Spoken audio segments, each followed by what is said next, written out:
Bisan pa og iya akong ginapasakitan o ginapasipadan. Plano gihapon niya o gusto gihapon ko niyang pakaslan. Maayong adlaw kanimo DJ Sam ingon mana sa imuha mga viewers ug followers.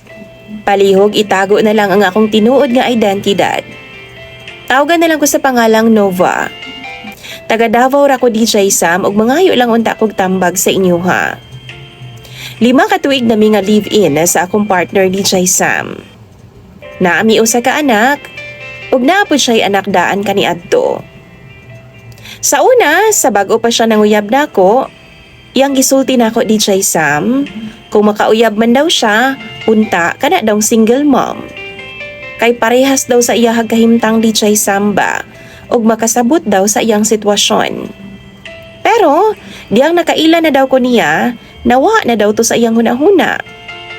Nisalig pud ko sa iyang mga saad kaniadto DJ Sam, nga wa na siya'y plano nga manguyab pa og usa ka single mom. Kay naa naman daw ko. Buutan ang akong partner kaniadto DJ Sam. Sweet kaayo siya. Ginahuwat gid ko niya permi DJ Sam bisan pag alas 4 pa ang yang out sa trabaho tapos ako alas 7 pas gabi. Unya pag abot sa balay siya pagid na ang muluto. Ako man laba lang ko kay nag-live-in naman dayon mi ato. Humanas sa unom ka buwan DJ Sam nabuntis ko niya. Og mga 3 months pa lang ang akong tiyan. Niundang ko sa trabaho DJ Sam. Kay di naman ako kaya kay magsige na lang man kog suka-suka. Before ko niundang DJ Sam, nananghid ko niya ha nga muhunong ko sa trabaho. Kay maapektuhan man ang record nako sa trabaho DJ Sam kung magsige na lang kog absent. Nisugot man pud siya. Pero pag abot sa pila ka adlaw DJ Sam, nalahi gyud ang iyang trato nako. Hangtod nga na-stress ko tungod sa iyahang dinadaan nako. Pag abot na niya gikan sa trabaho DJ Sam, igo na lang na siyang mukaon, tapos matulog. Ako, di kay ko katug, kay daghan maglihokon sa balay. Pag human na magkaon no, manlaba pa ko, manghugas og plato tapos manghinlo. Pero siya, lami kaayo ang iyang tulog DJ Sam. Pag 5 months sa akong tiyan, magsigi kog reklamo niya DJ Sam nga kanunay nga nagasakit ang akong tiyan. Di na ko masabtan ang akong gibati. Pero baliwala ra na sa iyaha DJ Sam. Kaysa ako anang giingon, nagbago na siya. Naay mga higayon DJ Sam nga hangyoon ako siya nga mo-absent sa siya ba sa trabaho. Kay naglain siya ng akong lawas. Naay usa ka time no nang luspad na gyud ko, kay lain kayo nga akong pamati. Pero baliwala ra sa iya DJ Sam. Nasuko pa manggani siya. Bisan ako siyang gakson DJ Sam no iya kong waklihon.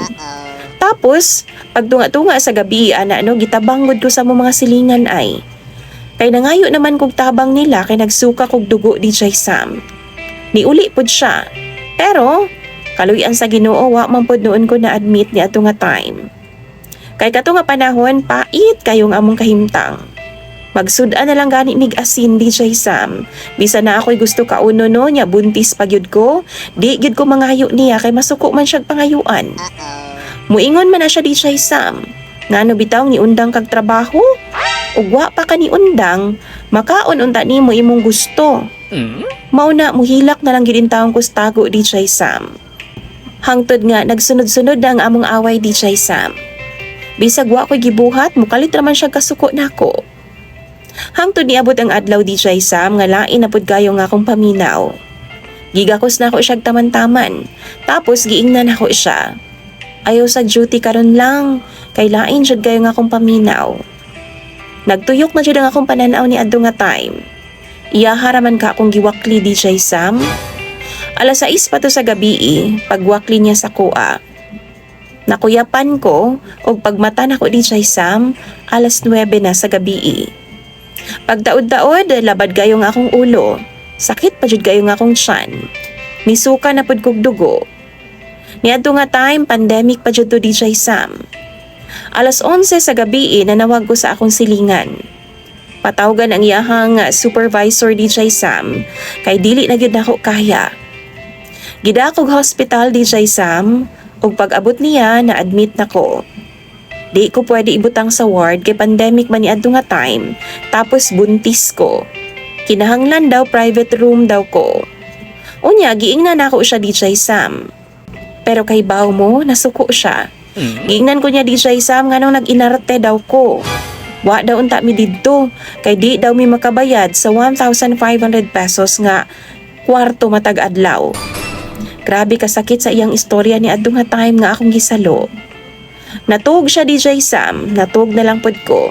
Og pagkabuntag ana, giablihan ako ang iyang cellphone. Di na mao ang iyang password. Mao to gi-fingerprint na lang nako DJ Sam sa iyang kamot. Wa siya kahibaw kay tulog man siya.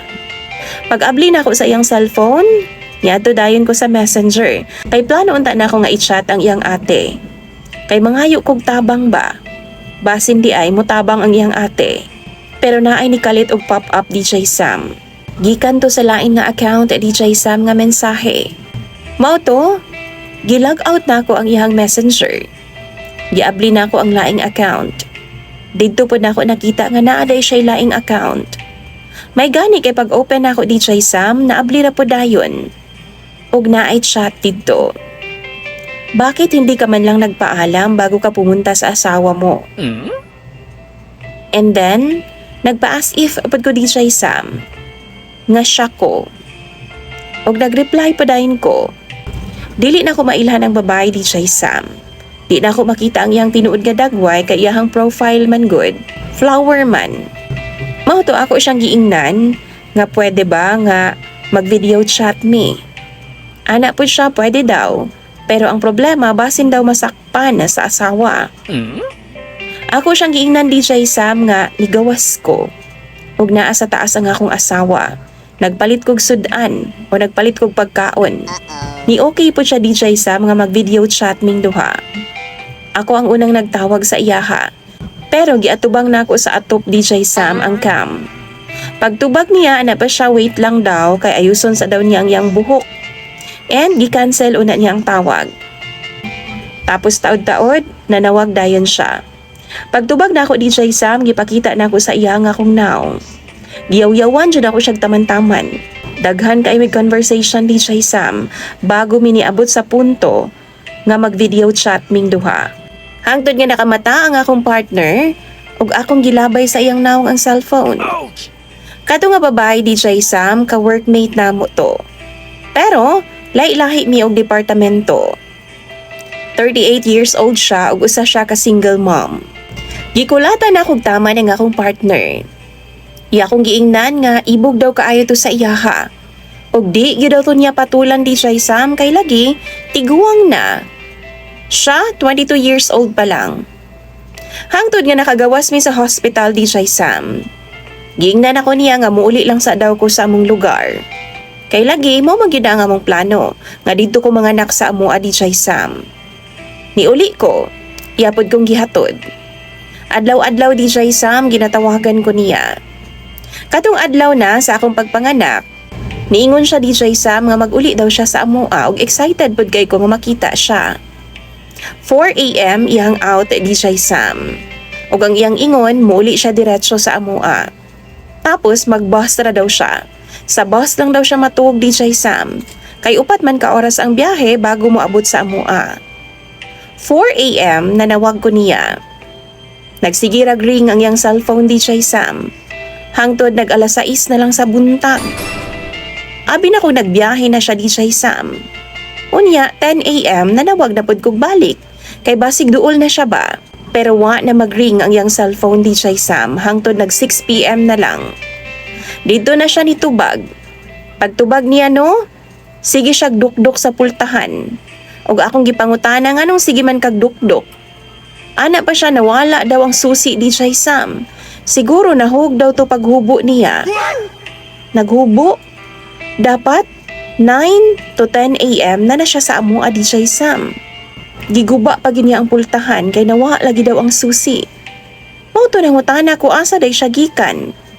Og pagkaugma ana DJ Sam, nakauli ra gyud siya sa amoa. Unya pag humana ko panganak, after 1 week DJ Sam nibalik siya. Gipaapas mi niya after 15 days DJ Sam. 3 days pa lang ko nga niuli sa among boarding house. Naa na po'y nag-text nga nung wa daw siya nag-duty. Wa po daw nagparamdam. Gimingaw na daw siya pag-ayo sa akong partner. Ug akong giistorya og hinay ang akong partner DJ Sam. Iya pod kong giingnan nga maghilom daw. Wa ko ni hilom. Gipugos na ko siyag patubag. Iya maka akong gisumbag DJ Sam, iya akong gikumot og maayo. Ug giingnan ko niya DJ Sam nga kung di daw ko gusto nga maguba mi, maghilom na lang daw ko. Nihilom na lang pod ko. 2 ka buwan pa lang ang akong baby ni ato nga time DJ Sam ug nibalik na kog trabaho. Nakita na ko tong babae DJ Sam. Pero wa siya kaila. Ako siyang giistorya. Wa daw siya kay Bao na kami pa daw sa akong partner DJ Sam. Kay giingnan daw siya sa akong partner na buwag na daw ming duha. DJ Sam, grabe kasakit ang akong gibati kaniadto. Akong gigunitan ang iyang mga panaad sa ako kaniadto. Nga di ko niya pasakitan. Nga di ko niya binuangan. Kabaw mo? Siya ang una na akong nauyab nga lalaki. Ug siya na pod ang nakapa-virgin sa ako Pero wa ko magdahom DJ Sam. Nga kung unsa man ang gibuhat sa iyang ex sa una, iya hapong gibuhat sa ako karon. Ug karon nga tuig DJ Sam, kapila na pod ko niya mabunog. Pero may man pod hinuon kay wa man pod ko niya gipatay. Akwa siyang ginatagaan og kutsilyo DJ Sam para humanon ako niya. Kay sa tinuod lang no, love kayo na ako nga akong partner DJ Sam. Ug karon lang pod nga buwan, nagplano siya nga magpakasal ming duha. Lipay kay ko pag ingon niya ato DJ Sam. Kay pangandoy pod nako nga dili maguba ang among pamilya. Pero giunahuna pod nako DJ Sam. Ug sakto ba kaha nga pakaslan nako siya. Please tambagi ko ninyo. Ug dagan kayong salamat ug galing man mabasa nimo DJ Sam ang akong istorya. Tambagi ko ninyo kay ako ng pambasahon. Imong sender DJ Sam og follower Nova.